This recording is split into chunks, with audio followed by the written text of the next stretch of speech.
Hi there, and welcome to this video on the Shetland Community Conversations on Climate Change. My name's James Harris, and I work for an environmental consultancy called Ricardo Energy and Environment, and we have been supporting the Shetland Islands Council to develop a net zero route map for the Shetland Islands. And my colleagues and I have been supporting the Council throughout March and April 2022 to deliver a series of community engagement workshops to talk about climate change.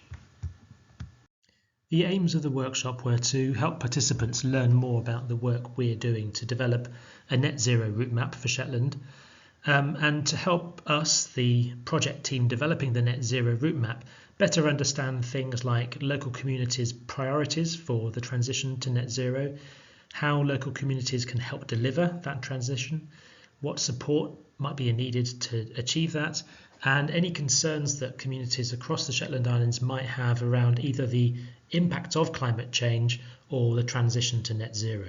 And really this is to provide an additional opportunity for people's voices to be heard and to feed into the process of developing the net zero route map for the Shetland Islands. In total, we delivered 15 workshops throughout March and April 2022 with a range of different organisations and community groups across the Shetland Islands. And also towards the end, we held an open workshop for anyone to attend and a workshop with young people. And there were three main topic areas that we discussed in these workshops, and we'll talk about some of the terminology in a few of the later slides.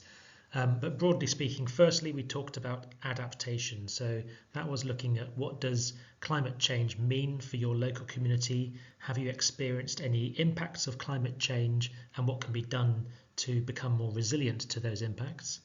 Secondly, we talked about mitigation. This is about reducing greenhouse gas emissions and achieving net zero in Shetland, and what the opportunities and barriers are to achieving that, but also what people's concerns might be about that transition to becoming net zero. And thirdly, we talked about action at the local level. So how might communities be empowered to reduce their emissions and to adapt to climate change, and what sort of support might be needed to help do all of this? So to start off with, we have a few slides giving a general introduction to climate change. So what is climate change? Well, climate change refers to long-term shifts in temperatures and weather patterns. These shifts may be natural, such as through variations in the solar cycle, but since the 1800s, human activities have been the main driver of climate change, primarily due to burning fossil fuels like coal, oil and gas. Climate change is very much a global problem, but felt on a local scale. And it's a problem that will be around for decades and centuries to come. Carbon dioxide, the heat-trapping greenhouse gas that has driven recent global warming, lingers in the atmosphere for hundreds of years, and the planet, especially the oceans, takes a while to respond to warming. So even if we stopped emitting all greenhouse gases today, global warming and climate change will continue to affect future generations. So in this sense, humanity is in some way committed to some level of climate change. Broadly speaking, there are two main responses to climate change. Firstly, we have mitigation. So this is all about trying to minimize the amount of climate change that we experience by reducing greenhouse gas emissions in the atmosphere. Secondly, we have adaptation, which is all about adapting to life in a changing climate and reducing the negative effects of climate change on people and communities. When looking at mitigation, a key term that is often used is net zero, but this term is not always widely understood. And indeed, a survey carried out by the Shetland Islands Council in 2021 around climate change showed that around half of respondents were unclear on the definition of the term net zero. So net zero emissions basically refers to a situation where there is a balance between greenhouse gases being emitted to the atmosphere, and that can be CO2, methane, nitrous oxide, and greenhouse gases being removed from the atmosphere in a given time period. And the greenhouse gas emissions removals from the atmosphere can be through natural approaches around things like tree planting and grasslands, for example, or it can be man-made activities and things like carbon capture and storage. So when those two balance out, the emissions to the atmosphere and emissions removals from the atmosphere, then you've achieved net zero, and that is the point where human activity basically stops contributing to additional global warming. So obviously, to get there, there are two components: to try and reduce your emissions to the atmosphere as much as possible, and to try and increase the emissions removals as much as possible so they balance out. Now, net zero can be considered at different spatial levels. So globally, scientists say that to avoid the most catastrophic effects of climate change, and we'll come on to what these might be in the next session, global temperature rises need to be limited to 1.5 degrees centigrade above pre-industrial levels.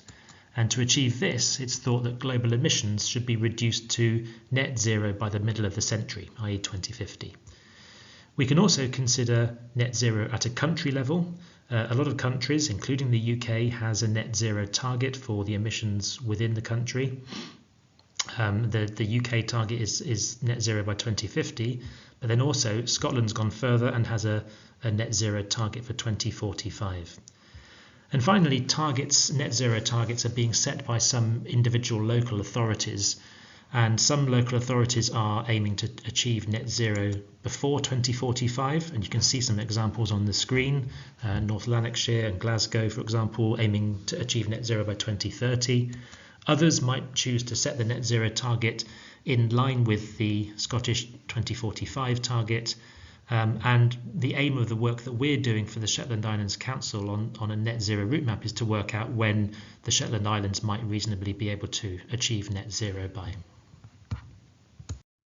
I'm now going to hand over to my colleague Maya Rubin, who's going to talk a bit about adapting to climate change. An important first step when considering how we'll adapt to the impacts of climate change is first to identify the hazards that will be relevant to the Shetland Islands. Now, we did this through a review of several reports, some of which were for Shetland specifically and others that were for Scotland as a whole. But your inputs and experience are a much more valuable source of information. So do have a think about which of these hazards on the slide you might have experienced already, and also any that we might have missed. So for example, in a previous workshop, one of the participants mentioned landslides, which is something that didn't come up when we were reviewing all these reports, highlighting how lived experiences are often the best source of information for this kind of thing. So the 2017 Climate Change Report by the Shetland Islands Council highlights flooding as a key hazard faced by the islands, and a flood risk assessment for the Shetland specifically notes that the islands face coastal flooding, which has historically resulted in the greatest impacts, with this then followed by river flooding and then surface or flash flooding. Also, the third UK climate change risk assessment found that Scotland as a whole faces more extreme temperatures, and that the Scottish Islands specifically face a number of marine hazards, including ocean acidification, ocean warming, and pests, pathogens, and invasive species relating to the marine environment. Now, all of these things tend to make the ecosystem different to what is generally experienced by species, and it means that certain species may not be able to survive there anymore. So, for example, ocean acidification, which is when carbon dioxide in the air dissolves into the ocean, making it more acidic. This is particularly harmful to species with shells, because the acidic water can cause their shells to dissolve. And this is an example of a hazard that would be particularly relevant to Shetland due to the prominence of the mussel farming industry here. That's the exact kind of thing that could be affected by these hazards. In addition to these marine hazards, the Shetland Islands are also likely to face more extreme temperatures and more storms. And when we say extreme temperatures, this doesn't necessarily mean extreme heat, as Shetland is also projected to experience more extreme cold. So those cold days that we experience in the winter are likely to become more frequent and potentially also a lot colder. So I think we'd all be forgiven for thinking climate change could be nice for places up north where it's maybe a bit colder than usual. But it's not necessarily the case that climate change is going to make everywhere warmer. I think it's really important to highlight this. As well as assessing the hazards that we're vulnerable to, we must also assess our vulnerability to climate change to begin the adaptation process. And this means looking at the areas or activities that are most at risk. And this is because hazards don't cause an impact without vulnerability. For example, sea level rise is going to happen everywhere around the world, but will only impact places that have developed on low-lying coastal land. Once we know what hazards we face and where vulnerability to these hazards is greatest, we can make sure our efforts are directed where they're most needed. Addressing exposure to hazards is very difficult, as extreme events are, by their nature, very unpredictable. However, at the community level, we can work to decrease our vulnerability to these hazards. This might mean making sure our houses are well insulated so we are ready to adapt to the extreme cold that might come, or making sure our buildings and structures have been built in a way that is built to withstand high wind, as we are expecting to see more frequent and more intense storms in the Shetland Islands. And taking these measures or precautions are exactly what we talk about when we talk about adapting to the impacts of climate change. Before we decide which adaptation actions to take, we need to identify where our vulnerabilities lie, which means considering which services and activities will be affected by climate change and how. Again, think about any others that we might have missed beyond those that are on the screen in front of you. For example, transport infrastructure is sensitive to flooding and severe wind in particular, as these hazards have the potential to cause physical damage. This could cause disruption to transport services, and the isolated nature of the Shetland Islands means that damage to transport infrastructure and disruption to services can have significant impacts, for example, on inter-island support and on crucial supply chains. Similarly, the built environment is sensitive to flooding in particular, as this hazard has the potential to cause significant structural damage. Ocean acidification, ocean warming, and the introduction of pests, pathogens, and invasive species can negatively impact the marine ecosystem and can therefore negatively impact the fishing and aquaculture industries, as I mentioned before. Ocean acidification, as I said before, impacts shellfish in particular, as the increased acidity acts to dissolve their calcium carbonate shells, and this is particularly relevant for the Shetland Islands due to the high economic importance of this industry. Severe wind, flooding, and extreme temperatures can all result in injury, ill health, or even loss of life. Furthermore, health infrastructure is sensitive to physical damage, and health services are also sensitive to transport disruption, highlighting the interrelationships between many of these vulnerabilities. All of the sensitivities discussed cause the economy as a whole to be sensitive to climate-related hazards and the physical damage that may result. Once we've identified the hazards that are relevant to our area and our vulnerability to these hazards, we can consider how we might adapt. And what we've got on the screen in front of us now is the IPCC's, or the Intergovernmental Panel on Climate Change, their definition of adaptation, which is the process of adjustment to actual or expected climate and its effects. So as we've discussed over the last couple of slides, climate change is expected to cause many changes in climate and extreme weather. And adapting to climate change means making sure we are prepared for these changes and able to live through them. In order to be timely and effective, these plans and preparations need to start as soon as possible. We hear a lot about how we need to reduce our greenhouse gas emissions to avoid severe climate change, and this is very true. If we don't do this soon, the climate change that will result will have severe impacts on society. However, even if we stopped emitting greenhouse gases today, we would still see some changes. If anyone's ever gotten sunburn, they'll know that there's a bit of a lag time between being in the sun and when you really feel the burn. And climate change is a bit like this. There's a lag time between the greenhouse gases being emitted into the atmosphere and the warming effects they bring. And this means that it's really important we prepare for the effects of climate change now. And this is what adaptation is about.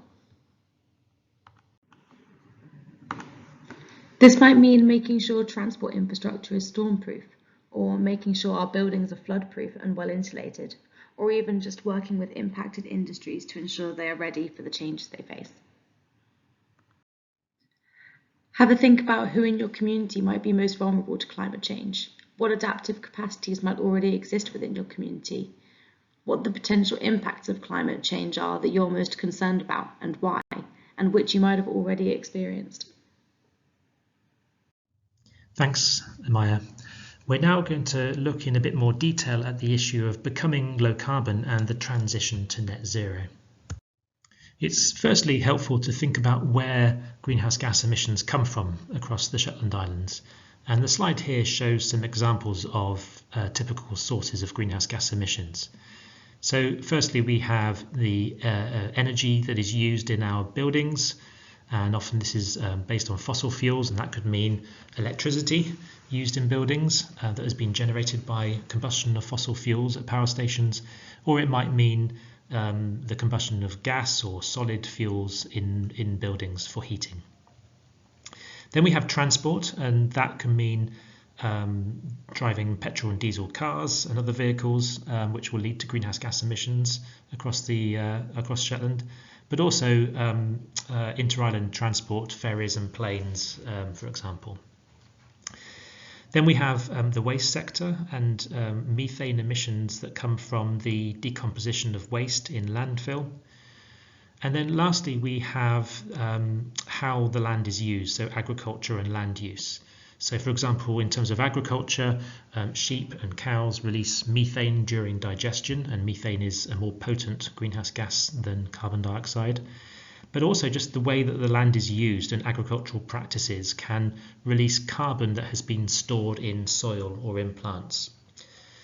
Then, aside from all of that, of course, there are also the more indirect emission sources. So for example, emissions associated with manufacturing products or food that is used or consumed in Shetland. So as well as thinking about the sources of emissions, it's also quite helpful to think about what some of the biggest sources of emissions are. Now, by some margin, the largest source of emissions across the Shetland Islands is agriculture and land use, and this is often a surprise to people. A big proportion of this is from CO2 emitted from cropland and grassland, and that's not just due to the agricultural practices taking place on those lands, it's also strongly linked to the underlying soil conditions and historic practices such as draining peat bogs to create the grassland or the cropland. So most of Shetland is on peat soil, which continues to emit carbon to the atmosphere in the long term, even after the land use has changed. Aside from the land use, there are also some agricultural emissions, such as methane from livestock or from manure, and some nitrous oxide emissions coming mostly from fertilizer. Outside of agriculture and land use, we have the methane emissions from waste that I've mentioned, and then other than that, it's mostly energy use in buildings, transport and industry.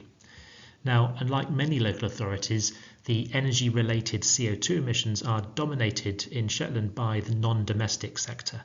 The domestic and road transport emissions are relatively small.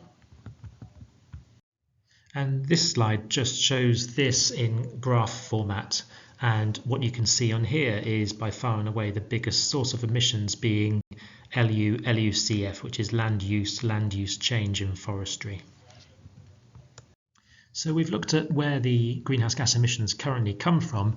The next question is, what does net zero actually mean for Shetland? So on the slide here, we show some examples of the kinds of things that will need to happen to help Shetland Islands become net zero. So firstly, we have reducing the demand for energy as much as possible. And that can be via energy efficiency, so things like insulating buildings. It can be technologies like smart heating controls and getting people to change their behaviours. Next, it will be important to switch most fuel consumption from fossil fuels to electricity. So that could be for heating homes and buildings and moving to technologies such as heat pumps where viable, and also for road transport, so getting people to switch to electric vehicles. Next, we of course need to make sure that that supply of electricity is generated using renewable technologies instead of fossil fuels, so we have green, clean electricity. For sectors or activities that cannot use electricity, then other approaches will need to be taken to reducing emissions, and this could include things like carbon capture and storage for industry, for example. Next, as I've mentioned, land use and agriculture is a really key sector. So in changing agricultural practices and changing land uses to decrease emissions and to try and increase the scope for carbon sequestration, which just means carbon emissions removals from the atmosphere. And then as a very much a last resort, then consideration could be given to offsetting any residual emissions that can't be got rid of by delivering paying for further GHG reductions outside of Shetland. Now, in doing this, it'll be very important to think about mitigation and adaptation together rather than separately, and to think about how mitigation and adaptation measures might affect each other. And we have one example on the slide here, which is peatland restoration, so restoring peatlands to be able to lock in carbon and reduce the emissions from those soils. So this can have positive and negative effects. So on the positive side, in terms of mitigation, restoring peatland reduces carbon emissions. And on the adaptation side, restoring peatland can also help regulate water flows, and that can mitigate against flooding, for example. However, there may also be some negative impacts. So in terms of adaptation, restoring peatland would could reduce local agricultural production, and it might therefore increase the reliance on imported food, which is a sort of supply chain which could be adversely affected by climate change. And then also on the negative side, in terms of mitigation, imported food, if that does increase, has its own carbon footprint due to the transport emissions. So this is just an example of how we need to think about certain measures, both in terms of mitigation and adaptation, and the potential positive and negative impacts. As Shetland moves towards net zero, it'll be very important to ensure a just transition. So what does this actually mean? Well, a just transition basically means ensuring that no one is left behind in the transition to net zero, and making sure that disadvantaged and vulnerable groups aren't adversely impacted. So this can mean many things. For example, it might mean supporting workers currently in carbon-intensive industries to retrain and to adapt to a changing industry, or even to find new green jobs. It can secondly mean ensuring that there is a continuity of essential services that are currently fueled by fossil fuels, and that people aren't negatively impacted by the transition away from fossil fuels.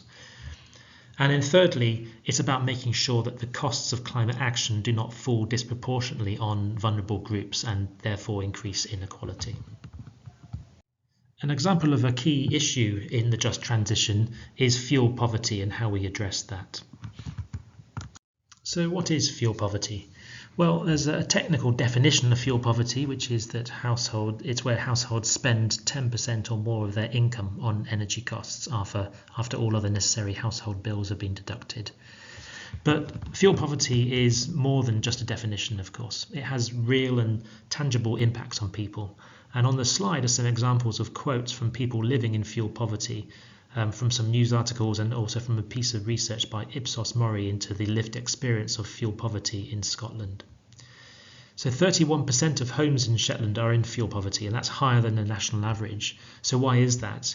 Well, it's a combination of factors. It's partly high energy costs, and in Shetland a lot of people use electricity rather than gas, which can be more expensive. It's partly due to the poor housing condition in some cases. The Scottish House Condition Survey, for example, found that only 1% of buildings in Shetland had sufficient loft insulation. And it's also partly because of the exposed location, along with low level of air tightness in buildings, can mean drafty homes that require a lot more energy to heat. So what can be done to address fuel poverty? Well, there are really three main possible responses. The first and most obvious one is to reduce the amount of energy that people are using, and that can be, for example, through ensuring that homes are better insulated and therefore require less energy to be heated. The other two are a bit more challenging. I mean, one option is to increase people's incomes, so they are spending a lower proportion of their income on energy and on fuel, and that could mean sort of better paid, more secure jobs, maybe changes to the benefit systems. And the third is lower energy prices, because then people will be spending less on heating their homes, and that could involve price caps. It could involve exploiting cheaper local energy sources. But of course, that's somewhat out of the control of people within Shetland, and is much more about national and global fuel markets. So in all of this, we need to be really mindful of how the transition to net zero and how climate action might impact on fuel poverty. And there might be positive or negative impacts that we have to think about. So, for example, on the positive side, exploitation of new renewable energy sources in Shetland and connection to the mainland grid could help reduce electricity costs. Also, as I've mentioned earlier, energy efficiency measures such as improving building insulation may also help reduce fuel poverty. But there could also be some potential negative impacts on fuel poverty, and there may be some costs involved in the transition to net zero, and if we're not careful, those costs might worsen the issue of fuel poverty. So again, it's going to be really important to think about the transition to net zero in a holistic way and to really think about what the impact will be on people and costs and fuel poverty. So for some questions for consideration now. Firstly, have you taken action to reduce emissions of greenhouse gases and how? Secondly, what opportunities do you think the transition to net zero could bring? And we've given some examples on the screen there. So potentially the increase in green jobs, increased local production, innovation and climate action leadership, enhanced community solidarity, and also that implementing actions to reduce emissions could support climate adaptation and increase community resilience. Then lastly, do you have any concerns about the transition to net zero, and what are those concerns and why? So some of the concerns we've typically heard about might be increases in costs as a result of the transition, the potential impact on jobs, in particular in carbon intensive industries, a possible impact on essential services, and impact on transport connectivity. I'm now going to hand over to my colleague Sabina Sheikh to talk about the role of communities in the transition to becoming net zero and climate resilient. So here's some questions for discussion in our final breakout rooms, and this relates to the community level action. So really trying to dive into the role of the community in adapting and mitigating against climate change. So how do you think your community can help ensure a just transition? What barriers are there to you doing this? So whether that is financial, resources, or skills, and what support might you need to get involved or support your ongoing efforts? So whether it's a question on kickstarting a specific project and getting community residents involved, or is it trying to sustain a ongoing effort, whether that be an established community group? How can community groups help to reduce emissions and adapt to climate change? Well, there's a number of ways in which community groups can have an impactful impact on mitigating against climate change and adapting. One of which is community food growing projects.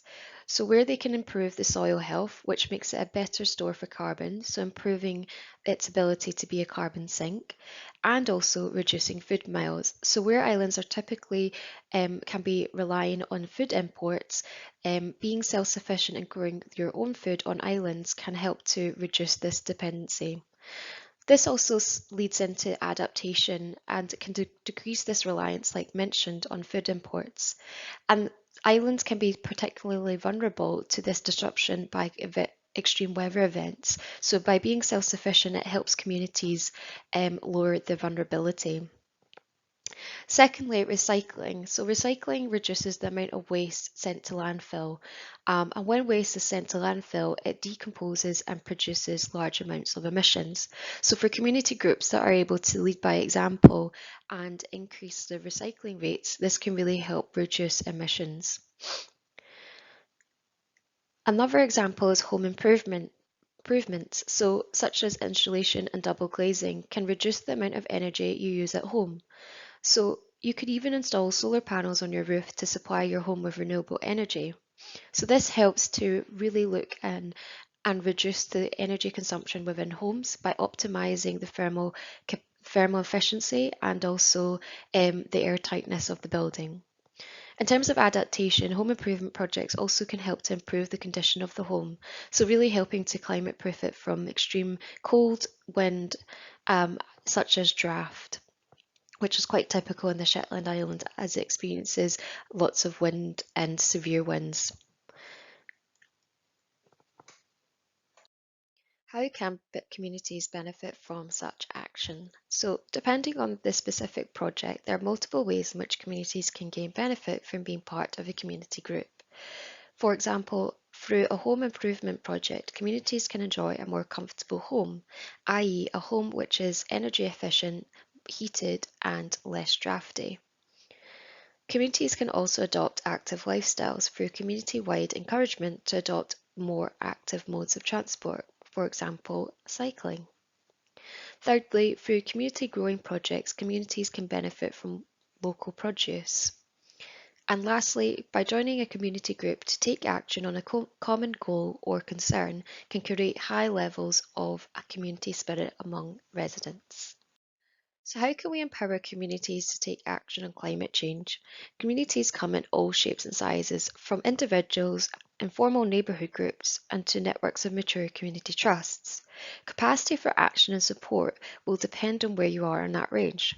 So whether that be at the very initial stages of getting started and identifying a common goal, concern, or problem within a community, and certain individuals are looking to take action, or a developed community group where we have a developed group where certain individuals have taken on roles and responsibilities and efforts are being poured into sustaining that community group to allocate new resources to take action, or where we have developed networks where several community groups have linked up to share lessons learned and to also exchange knowledge.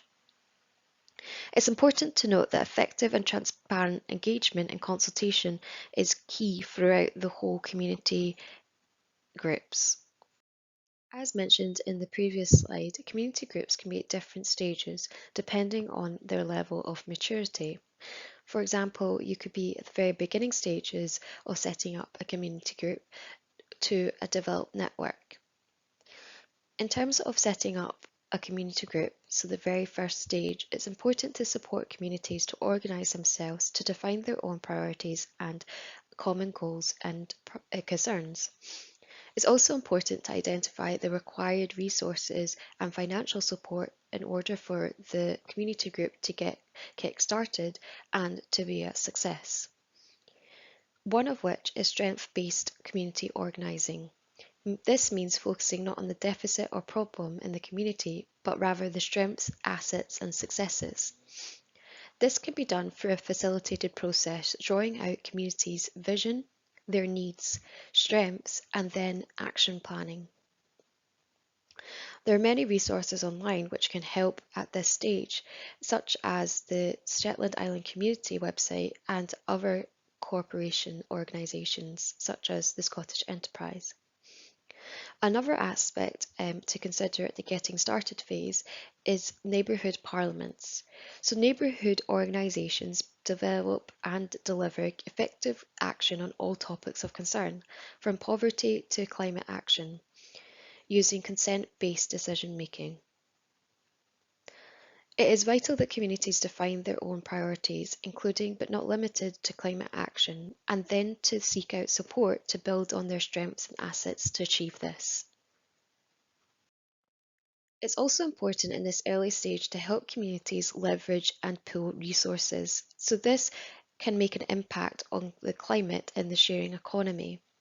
For example, sharing schemes can include car sharing groups, community fridge schemes, and pooling resources through a community bond.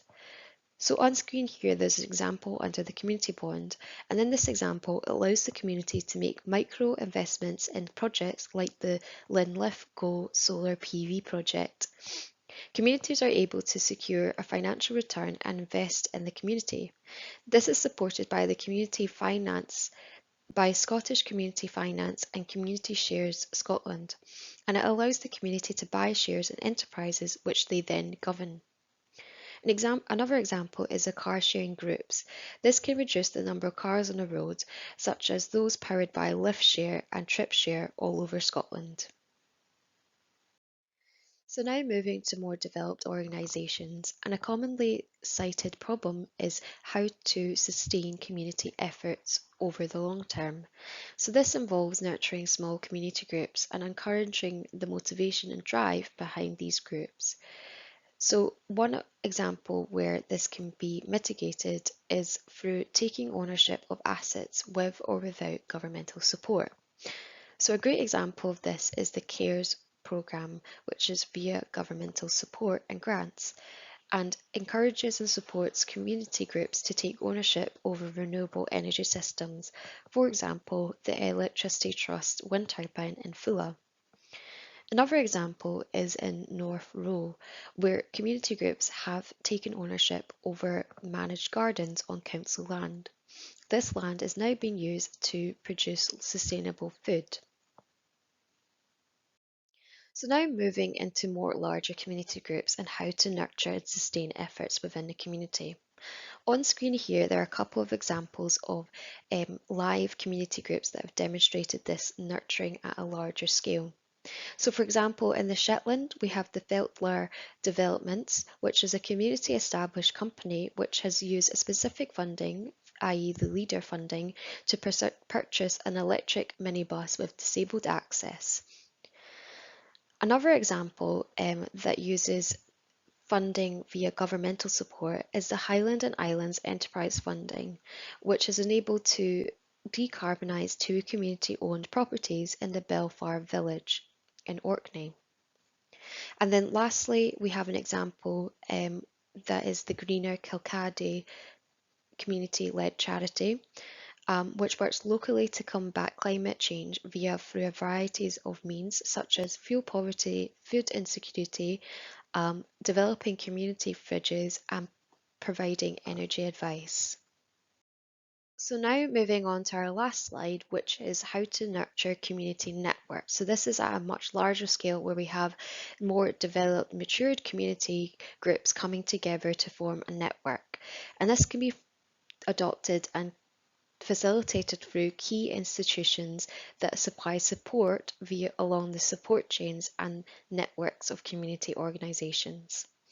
So where we have here on screen is the key institute, which is considered to be the anchor. And this can be a local council, university, college, housing association, an NHS health board, or a larger private sector employer. And there's a couple of examples here on screen how we can nurture community networks. Firstly, we have the Warm Works, which has delivered the Scottish Government's Installation Efficient Heating and Renewable Technology scheme, and this was developed via a supply chain of local SMEs supporting regional economic growth and providing 300 new local jobs.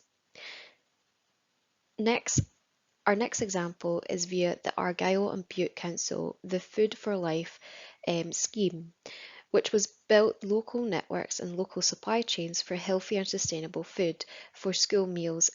This supported employment within the area, redirecting wealth back to the local community and reducing food miles. And then lastly, we have Glasgow's Community Food Network, which is a community interest company that networks private, public and third sector to develop a flourishing food system in Glasgow, aiming for high quality, climate resilient, local, sustainable, organic food. So finally, finishing on a couple of questions to form some discussions in the final breakout groups. Firstly, how do you think your community can help ensure a just transition?